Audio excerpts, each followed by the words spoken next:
व्यापार जगत में लगातार आ रही समस्याओं के समाधान के लिए दिल्ली में 17 और 18 सितंबर को राष्ट्रीय अधिवेशन आयोजित किया जा रहा है। इसको लेकर राष्ट्रीय जन उद्योग व्यापार संगठन की एक बैठक पानीपत के निजी होटल में आयोजित की गई, जिसमें संगठन के राष्ट्रीय अध्यक्ष अमित गुप्ता, कार्यकारी अध्यक्ष अशोक बुवानीवाला सहित तमाम पदाधिकारियों ने व्यापारियों की समस्याओं को लेकर प्रमुख रूप से विचार विमर्श किया।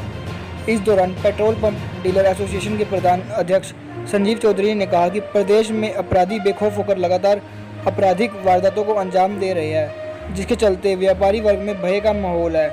उन्होंने बताया कि सोनीपत जिले में पेट्रोल पंप व्यवसायियों के साथ 15 दिन में लूट की 4 वारदातों को अंजाम दिया जा चुका है, लेकिन अभी तक अपराधी पुलिस की पकड़ से बाहर है, जिसके विरोध में सोनीपत जिले के सभी पेट्रोल पंप 26 अगस्त को एक दिन की सांकेतिक हड़ताल पर रहेंगे। इसके साथ ही यह भी फैसला लिया गया कि कोई भी पेट्रोल पंप व्यवसायी हरियाणा पुलिस की गाड़ियों को उधार में पेट्रोल डीजल नहीं देगा, क्योंकि हरियाणा पुलिस पहले से ही पेट्रोल पंप व्यवसायी कोई करोड़ों रुपए की कर्जदार है। उन्होंने कहा कि यदि एक सप्ताह के अंदर पेट्रोल पंप पर लूट की वारदात करने वाले अपराधियों को नहीं पकड़ा गया तो एक सप्ताह बाद अनिश्चित काल के लिए पेट्रोल पंप बंद कर दिए जाएंगे और सभी पेट्रोल पंपों की चाबियां मुख्यमंत्री को सौंप देंगे। उन्होंने कहा कि मौजूदा समय में प्रदेश की कानून व्यवस्था पूरी तरह से चरमरा चुकी है, लेकिन पुलिस अपराधियों को पकड़ने में नाकाम साबित हो रही है। व्यापारियों की लड़ाई लड़ने में सक्षम है और हर जिले हेडक्वार्टर में मोर ओवर 90% हमारी इकाइयां खड़ी हो चुकी हैं। ये सब सहयोग आप मीडिया बंधुओं का जो हमारी आवाज उठाते हो और हमारे व्यापारी प्रतिनिधियों का, जिनका कंधे से कंधा मिलाकर हमारा सहयोग मिला।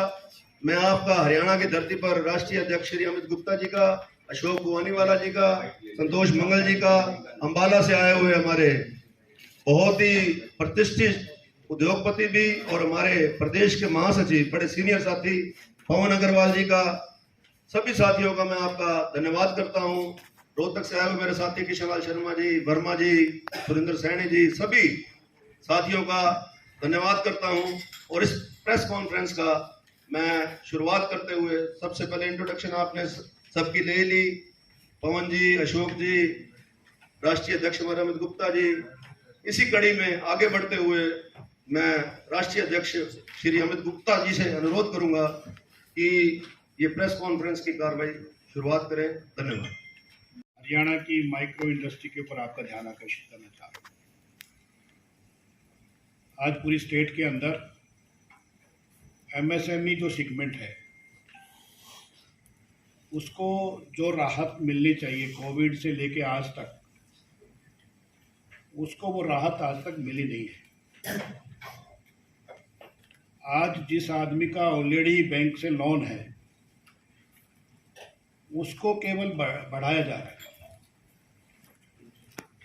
जिस आदमी को लोन की ज़रूरत है और इस कोविड काल में वो अपनी कैपिटल को भी खो चुका है, अगर उसको लोन मिलता है तो वो सरवाइव करेगा।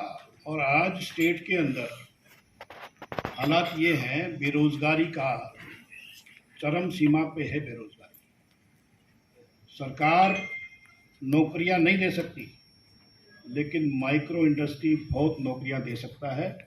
अगर सरकार चाहे तो माइक्रो इंडस्ट्री को, एमएसएमईज को सपोर्ट करे और सपोर्ट करके उनको लोन की सुविधा, उनको कम दर पर बिजली की सुविधा, उनको कम रेट पे ज़मीनों की सुविधा, बहुत सारी सुविधा दे सकती है, ताकि यहाँ की जो माइक्रो इंडस्ट्री है वो विकसित हो सके और हम बहुत सारा रोज़गार उनको दे सकते हैं, व्यापार बढ़ा सकते हैं, जीएसटी का जो रेशो है उसको बढ़ा सकते हैं।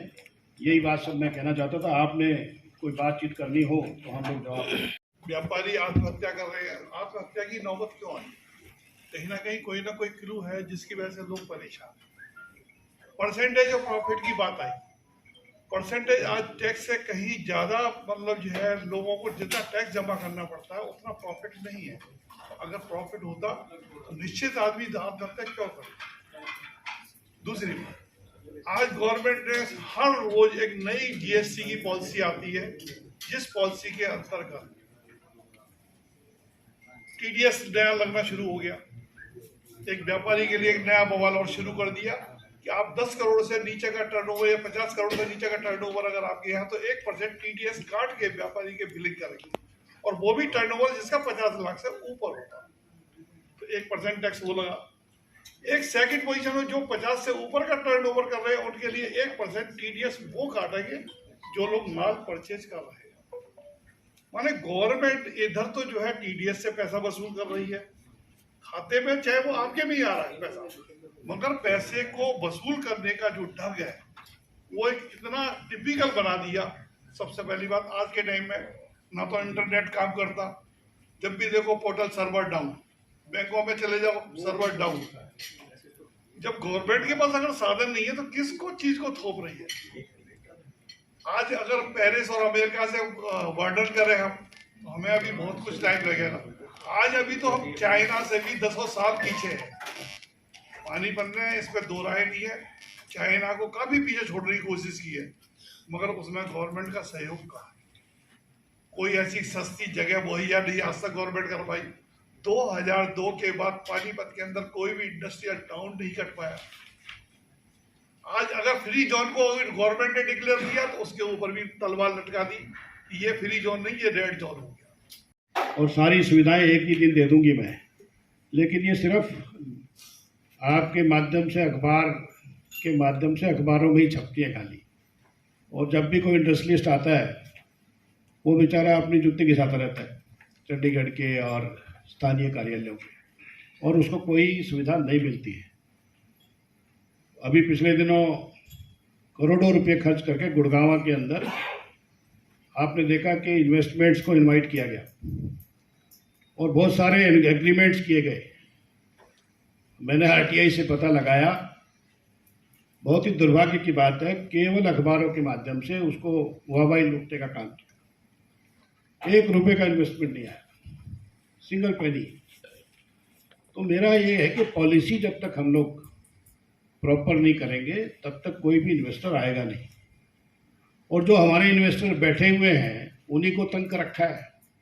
अभी हमारे राष्ट्रीय अध्यक्ष जी कह रहे थे कि आदमी जब उसको प्रेशर करोगे आप किसी भी तरह से, कोई डिपार्टमेंट आके, अभी आपके हम कॉरपोरेशन ने टैक्स लगा दिया इंडस्ट्री के ऊपर, अगर कॉरपोरेशन भी इंडस्ट्री के ऊपर टैक्स लगाएगा, और मैं अभी इंडस्ट्री एरिया में घूम रहा था 25 सेक्टर के पीछे, और वहाँ 8-8 फुट के गड्ढे हैं, उसमें पानी भरा हुआ है। टैक्स तो दे देंगे इंडस्ट्रियलिस्ट, कुछ कर भी लो, कॉरपोरेशन भी कुछ कर ले, HSIDC भी कुछ कर ले, हुड्डा डिपार्टमेंट भी कुछ कर ले, तो सरकार तो कुछ करना नहीं चाहती, बस उसको निचोड़ना चाहती है, व्यापारी को, इंडस्ट्रियलिस्ट को निचोड़ना चाहती है।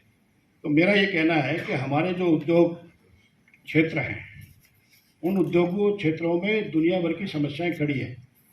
जो पानी निकलता है उस पानी का सही अरेंजमेंट नहीं है, सीवर की व्यवस्था चौपट हो रखी है, बिजली प्रॉपर दे नहीं रहे हो, आप पे फिक्स चार्ज लगा के इंडस्ट्री अगर बंद भी है तो भी आपके ऊपर खर्चा पड़ रहा है। तो ऐसी हालात हो गई है इस स्टेट में कि आप जीना दुभर हो गया है इंडस्ट्रियलिस्ट का। अभी खंडेलवाल साहब भी बता देंगे आपको, और आप खंडेलवाल साहब से सुनते भी रहे होंगे। अभी पानीपत की और भी समस्याएं वो आपसे शेयर करेंगे। में डिटेल्स बता दिए क्या। देखिए, हरियाणा प्रदेश के पेट्रोल पंप व्यवसायी पूर्णतः भय के वातावरण में व्यापार करने को मजबूर हैं। हमारे पानीपत के पड़ोसी जिले सोनीपत में 10 तारीख से लेकर आज 24 तारीख तक 5 वारदातें एक ही गैंग द्वारा पेट्रोल पंपों पर लूटपाट की गई हैं। लुटेरे 2 व्यक्ति हैं, मोटरसाइकिल पर आते हैं, कुल्हाड़ी हाथ में होती है, कुल्हाड़ी से बर्बरतापूर्ण सेलमैन्स के सर में वार करते हैं और कैश छीन ले जाते हैं। हम सोनीपत के एसपी से इस विषय को लेकर मिले थे, जिन्होंने 1 हफ्ता का समय दिया था। उस 1 हफ्ते में 4 वारदातें उस एसपी साहब की अकर्मण्यता की वजह से सोनीपत जिले में ही अपराधियों ने करी हैं। अपराधियों के हौसले बहुत बुलंद हैं। हमने इसके विरोध में कल 26 तारीख को सोनीपत जिले के सभी पेट्रोल पंप बंद रखने का निर्णय लिया है। अगर सरकार इसके बाद भी नहीं चेती तो 1 सप्ताह बाद हम पूरे हरियाणा के पेट्रोल पंप बंद करने को बाध्य होंगे और कल से हमने एक कठोर निर्णय और लिया है कि हरियाणा प्रदेश का कोई भी पेट्रोल पंप व्यवसायी पुलिस की गाड़ियों को उधारी में तेल नहीं देगा। हम पुलिस डिपार्टमेंट की उधारी तत्काल प्रभाव से कल 26 तारीख से बंद कर देंगे। पुलिस की गाड़ियां अगर आएंगी तो कैश में तेल मिलेगा। हम पुलिस को सहयोग करते हैं, उधारी में करोड़ों रुपए का तेल देते हैं, पर पुलिस हमारा ही सहयोग कानून व्यवस्था को बरकरार रखने में सहयोग करने को तैयार नहीं है। हम इसकी भत्सना करते हैं, पुलिस की अकर्मण्यता की निंदा करते हैं। सर कितना पानीपत में जो पुलिस में कितना एक अप्रोक्स सोनीपत और हर जिले का अगर मानूं कि 1 से 1.5 करोड़ रुपया पानीपत सहित हरियाणा प्रदेश के सभी जिलों में एवरेज तेल की महीने की उधार पुलिस डिपार्टमेंट की रहती है। तो कितना अभी बकाया है सर? बकाया आप ऑलमोस्ट आप पुलिस को या पुलिस को पता लग जाएगा, डिपार्टमेंट को। आप कैश में तेल खरीदेंगे तो इनके पास कैश की फंडिंग नहीं होती, कैश का तेल लेने के लिए इनके पास पैसे नहीं होते। रात को 12 बजे आकर 2 बजे आकर हमारे पेट्रोल पंपों से उधारी में तेल भरवाते हैं। हम सहयोग करते हैं और वही पेट्रोल पंप लूट का शिकार हो रहे हैं। हमारे कर्मचारी दुर्घटनाओं का शिकार हो रहे हैं। सोनीपत जिले के 4 सेल्समैन हॉस्पिटल में उपचाराधीन है, मृत्यु के कगार पर पड़े हैं, आके अब मृत्यु से संघर्ष कर रहे हैं। बड़ा ही निंदनीय विषय है और मैं मुख्यमंत्री हरियाणा व गृह मंत्री हरियाणा से आग्रह करूंगा कि तत्काल इस कानून व्यवस्था को सुधारें, अन्यथा 1 हफ्ते बाद हम हरियाणा प्रदेश के सभी पेट्रोल पंप बंद करके और उनकी चाबियां मुख्यमंत्री महोदय को सौंपने का काम करेंगे। संगठन की यह प्रेस कॉन्फ्रेंस है, तो इसमें मेरे वरिष्ठ और राष्ट्रीय नेतृत्व ने और आपको व्यापारिक समस्याओं से और व्यापारियों से संबंधित आगे जो हम कदम राष्ट्रीय स्तर पर व्यापारियों की समस्याओं को लेकर उसके समाधान को लेकर उठाने जा रहे हैं, उस बारे में अवगत कराया।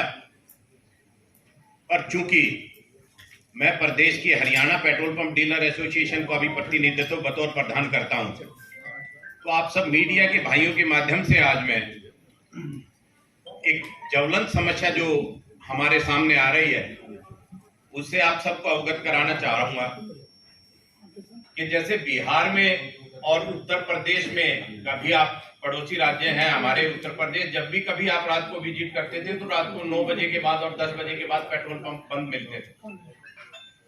हरियाणा प्रदेश में भयमुक्त अपराधी दिन रात पेट्रोल पंपों पे लूटपाट का आतंक मचाए हुए हैं। हरियाणा प्रदेश का पेट्रोल पंप व्यवसायी अपने पेट्रोल पंपों को रात के समय उनका संचालन करने में अपने आप को असमर्थ पा रहा है। इसका ताजा तरीन उदाहरण मैं आप सबको दूंगा। हमारे पड़ोसी राज्य सोनीपत में 10 तारीख को भालगढ़ रोड पर शिवशंकर फिलिंग स्टेशन पर एक वारदात होती है। शाम को 8 बजे 2 व्यक्ति मोटरसाइकिल पर आते हैं, पंप की रैकी करते हैं थोड़ी देर खड़े होकर, और कुल्हाड़ी से सेल्समैन जिसके पास जो मुख्य हमारा पेट्रोल पंप का कारिंदा होता है, जिसके पास कैश कलेक्ट होता है, उसके सर पर कुल्हाड़ी से वार करके दुर्दांत और जघन्य तरीके से उसको घायल करके 2.25 लाख रुपए का कैश लूट ले जाते हैं। 11 तारीख को हम प्रदेश के कार्यकारिणी के साथ सोनीपत के एसएसपी से मिलते हैं और इस वारदात का खुलासा करने का आग्रह करते हैं और कानून व्यवस्था की स्थिति को सुदृढ़ करने का भी आग्रह करते हैं। एसपी महोदय ने हमें आश्वासन दिया कि 1 सप्ताह के अंदर हम इन अपराधियों को पकड़ के जेल के सीटों के पीछे डाल देंगे। अब मुझे बताते हुए बड़ा ही अफसोस है कि सोनीपत पुलिस के एसपी और सोनीपत पुलिस की नेग्लिजेंसी के कारण वही अपराधी गिरोह 14 दिन के अंदर 4 पंपों पे सिमिलर तरीके से वारदात कर चुका है। शाम को 6 और 8 के बीच में पेट्रोल पंप पर आते हैं, कुल्हाड़ी से सीधा सेल्समैन के सर में और कंधे पे वार करते हैं और कैश छीन ले जाते हैं। 15 दिन के अंदर 4 वारदात सोनीपत में हुई हैं। इसी तरह प्रदेश के विभिन्न हिस्सों में भी पेट्रोल पंपों पर निरंतर लूटपाट की वारदात। हमारे पड़ोसी जिले सोनीपत में पेट्रोल पंप व्यवसायियों के ऊपर 15 दिन में 4 लूट की वारदातों को अंजाम दिया गया है। सोनीपत जिले में अपराधी बेखौफ होकर 15 दिन में 4 पेट्रोल पंपों पर लूट कर चुके हैं। सोनीपत पुलिस अकर्मण्य बनी हुई है। सोनीपत के एसपी ने हमें 1 सप्ताह का समय अपराधियों को पकड़ने का दिया था, जो कि बिल्कुल वो पूरा नहीं कर पाए हैं। उसके बाद भी अपराधियों के हौसले बुलंद हैं और पुलिस की नाक के ऊपर खड़े होकर अपराधी सोनीपत में पेट्रोल पंपों पर लूट की वारदात को अंजाम दे रहे हैं, जिसके विरोध में हमने कल 26 तारीख को सोनीपत जिला के सभी पेट्रोल पंप सांकेतिक रूप से एक दिन के लिए बंद करने का निर्णय लिया है। इसके साथ ही निर्णय लिया है कि 26 तारीख के बाद कल से कोई भी पेट्रोल पंप व्यवसायी हरियाणा पुलिस की किसी भी गाड़ी को उधारी में तेल नहीं देगा। अगर एक सप्ताह के अंदर पुलिस प्रशासन ने इन अपराधियों को पकड़कर जेल के सीखचों के पीछे नहीं डाला तो हम एक सप्ताह बाद हरियाणा प्रदेश के सभी पेट्रोल पंप अनिश्चित काल के लिए बंद कर देंगे और पंपों की चाबियां हरियाणा प्रदेश के मुख्यमंत्री को सौंपने का काम करेंगे। हरियाणा में कितनी पुलिस की लेनदारी होगी? पुलिस की करोड़ों रुपए की देनदारी पेट्रोल पंप व्यवसायियों की व्यवसायियों ने करोड़ों रुपए पुलिस के विभाग से उधारी के डीजल के सेल के लेने हैं। उसके बावजूद भी हमारा सहयोग दिन रात पुलिस के साथ रहता है। पेट्रोल पंप व्यवसायियों ने इवन कोरोना के टाइम में भी अग्रिम पंक्ति के योद्धा के रूप में समाज की सेवा की है, पर पुलिस प्रशासन और कानून व्यवस्था इस प्रदेश की पूर्ण रूप से चरमरा चुकी है।